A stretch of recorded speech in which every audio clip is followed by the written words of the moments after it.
Welcome to Vale of the Bible, where ancient stories come alive with modern understanding. I'm your host, and today we dive into one of Scripture's most challenging narratives, a story that has puzzled believers for centuries. Before we begin, please subscribe to our channel, hit the notification bell, and share your thoughts in the comments below. Your engagement helps us bring these powerful biblical stories to life for our community. Today's question haunts many faithful hearts. How could a loving God command the complete destruction of entire cities? We're about to explore the shocking truth behind Joshua's divine orders at Jericho. Picture this. A young leader stands at the edge of the Promised Land, holding orders that would make any modern general question his sanity. March around a fortified city for 7 days, then destroy everything. This isn't just another conquest story. This is about a man named Joshua, caught between divine command and human conscience. A leader who must choose between earthly wisdom and heavenly obedience.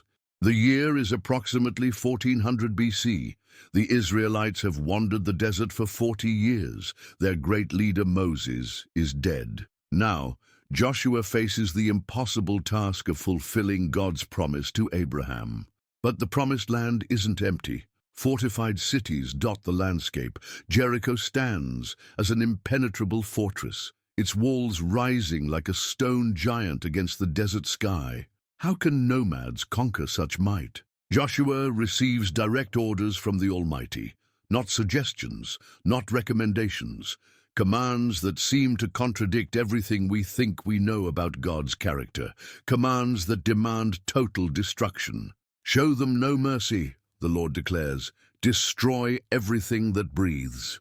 These words echo through Joshua's mind as he stares at Jericho's massive walls. How do you reconcile love with such devastating orders?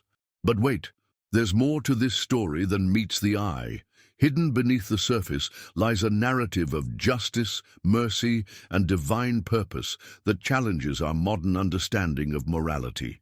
The inhabitants of Canaan weren't innocent victims. Archaeological evidence reveals practices so horrific they defy description.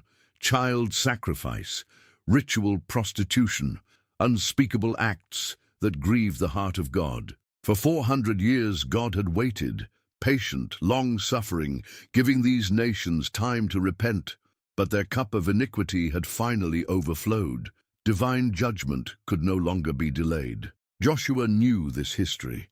He understood that sometimes love requires difficult decisions.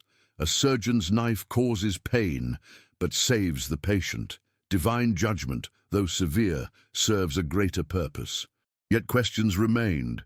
How could he lead Israel into battle knowing the cost? How could he maintain faith while executing such devastating commands? The weight of leadership pressed heavily on his shoulders. As we journey together through this controversial chapter of biblical history, prepare to discover truths that will challenge your assumptions and deepen your understanding of God's complex character. Moses was dead. The man who had spoken with God face to face, who had led Israel out of Egypt, lay buried in an unmarked grave. Now Joshua stood alone, bearing the weight of an entire nation's destiny. Be strong and courageous, God commanded Joshua. Do not be afraid or discouraged, for the Lord your God will be with you wherever you go. But strength felt elusive when facing such overwhelming responsibility. The orders came with crystalline clarity. Cross the Jordan River, take the land, but the method defied all military logic. March around Jericho for 7 days, then shout. No siege engines, no battering rams, just faith. Joshua's military experience screamed against such tactics. Jericho's walls were legendary, double fortifications rising over 30 feet high. How could walking and shouting accomplish what armies couldn't achieve? But God's ways aren't man's ways. The Almighty had already demonstrated his power through the parting of the Red Sea, manna from heaven, and water from rocks. This would be another test of faith. Before the assault began, Joshua sent 2 spies into Jericho. Their mission, gather intelligence about the city's defenses and the people's morale. What they discovered would change everything. The spies found Rahab, a woman whose profession marked her as an outcast, yet in her heart burned faith that Israel's God was the true God. She risked her life to help them, hiding them from the king's soldiers. "I know that the Lord has given you this land," Rahab declared. "Terror has fallen on us because of you. The Lord your God is God in heaven above and on the earth below." Faith bloomed in unexpected places. Rahab's courage revealed God's mercy even in judgment. She and her family would be spared because she showed kindness to God's people. A scarlet cord would mark her window, ensuring protection. The spies returned with encouraging news. The people of Jericho were terrified. Their hearts had melted with fear. The psychological battle was already won before the first stone fell. Joshua faced a moment of profound decision. Would he trust God's unconventional strategy or rely on traditional warfare? The choice would define not just the battle, but his entire leadership legacy. He chose faith. Despite the apparent impossibility, despite the whispers of doubt, Joshua committed to following God's exact instructions. No modifications, no improvements. Complete obedience to divine command. The preparation began. Priests were selected to carry the Ark of the Covenant. Trumpets were prepared. The people were sanctified for what would be either their greatest victory or most humiliating defeat. As night fell before the first march, Joshua walked among his troops. He saw fear in some eyes, determination in others. Tomorrow would test everything they believed about their God and his promises. The weight of command pressed down like a physical burden. Joshua knew that success or failure rested not on military might, but on faith in a God who specializes in impossible victories. Dawn broke over the Jordan Valley as 30,000 Israelite warriors prepared for the strangest military campaign in history. No siege ladders, no catapults, just faith in a God who promised impossible victories. The Ark of the Covenant led the procession, carried by priests in sacred garments. Behind them marched Joshua and his commanders, then the vast multitude of Israel, an entire nation moving to God's rhythm. Jericho's walls loomed ahead, massive and menacing. Citizens lined the battlements, watching in bewilderment as Israel's army began their peculiar march. What kind of military strategy was this? 7 priests carried ram's horn trumpets, their haunting blast echoing across the desert. The sound spoke of judgment coming, of divine power about to be unleashed. Fear gripped the defenders' hearts. Day 1 of the march began in eerie silence, except for tramping feet and trumpet calls. The Israelites circled the city once, then returned to camp. No battle cry, no assault, just patient obedience. Inside Jericho, panic began to spread. What were these Hebrews planning? Why the strange ritual? The psychological warfare was more effective than any siege engine could have been. Day 2 brought the same mysterious routine. Circle the city once, return to camp. The tension mounted like a coiled spring. When would the real attack begin? The waiting became unbearable. Joshua maintained strict discipline among his troops. No one spoke during the march. No one broke formation. Complete obedience to God's specific instructions. Faith required absolute precision. By day 3, doubt crept into some Israelite hearts. When would walls fall? When would victory come? But Joshua's unwavering confidence steadied the people. Their leader believed, so they believed. Rahab watched from her window marked with scarlet cord. She knew something supernatural was happening. The God of Israel was about to demonstrate his power in ways that would shake the ancient world. Days 4 and 5 brought increasing tension. Jericho's defenders grew more desperate. Some wanted to attack the marching Israelites. Others counseled patience. Fear paralyzed effective decision-making. Day 6 arrived with electric anticipation. Joshua addressed his troops. Tomorrow we will see God's power displayed. Be ready to act swiftly when the walls fall. Remember, spare only Rahab and her family.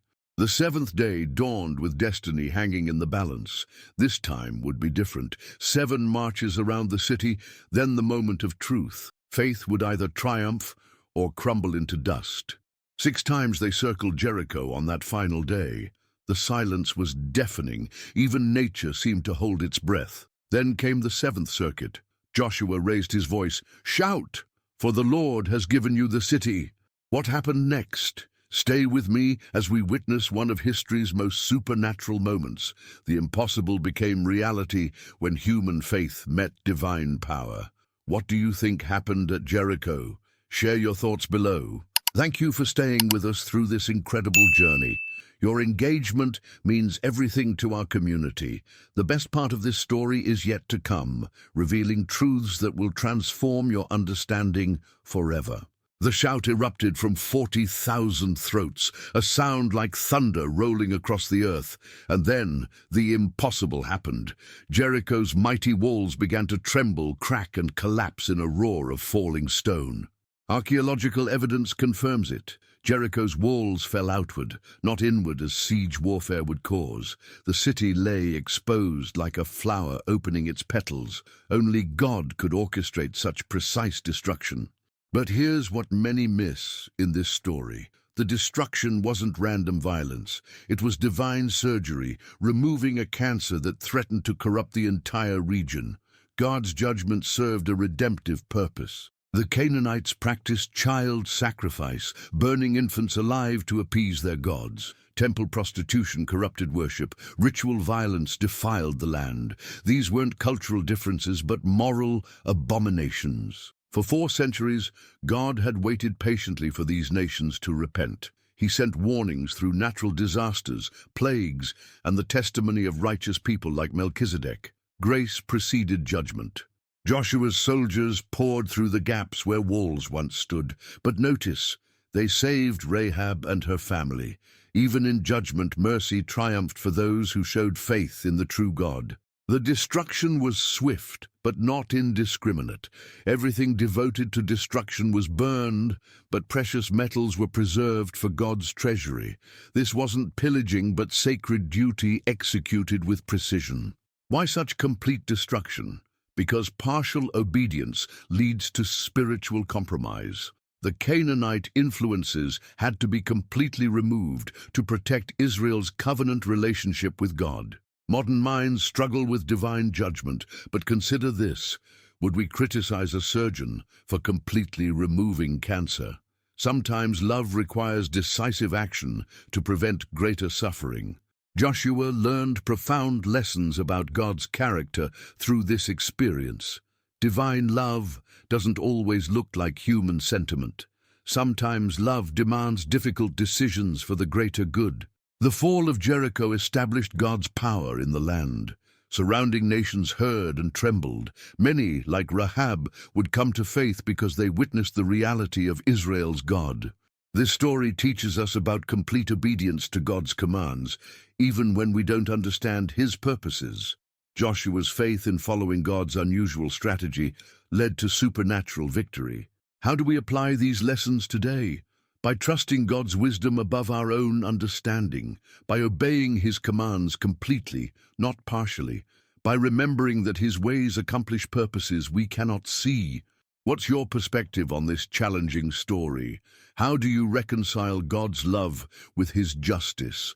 Share your thoughts in the comments. Subscribe for more biblical narratives that challenge and inspire. Watch our latest video for another incredible journey through Scripture's mysteries.